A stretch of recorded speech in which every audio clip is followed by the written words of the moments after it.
Here's the carving finished. I think it looks really terrific.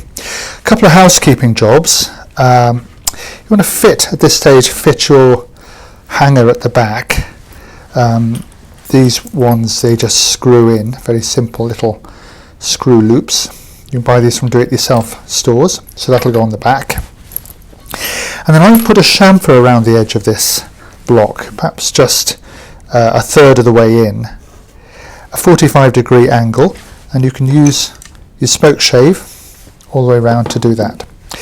Then we've got the beeswaxing or something like that to finish it, and I'll show you how to secure the mirror in the recess.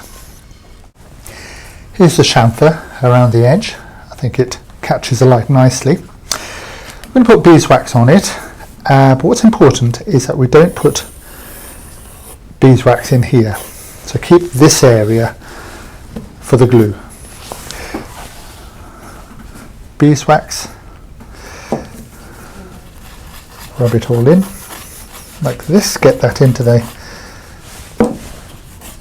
little recesses, and then melt it with a hairdryer.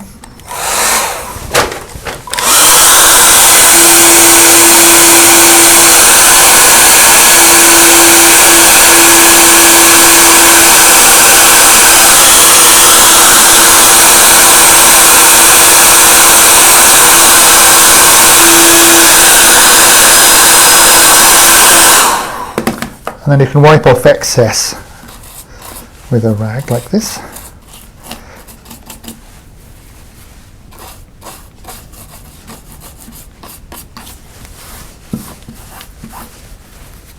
While it's still warm.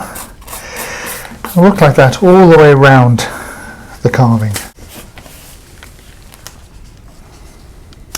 There it is. We should let this wax go dry before we do anything else. But the last step will be to fit the mirror, secure it in place. I'm going to use a two-part epoxy resin glue for this. This is one of those where you put some of part 1 and some of part 2, equal amounts together. Stir them up. Now the bottom of the wood where the mirror rests, the recess, it isn't flat. I know that because I carved it. So all I need to do though to even that out is to put in three sort of blobs, like one there, one here, another one over here.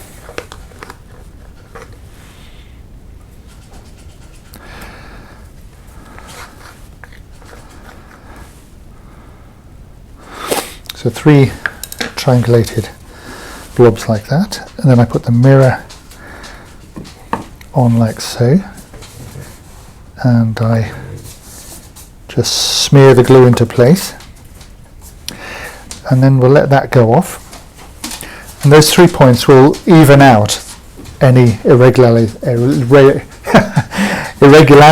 in the background surface, so we'll let that go off.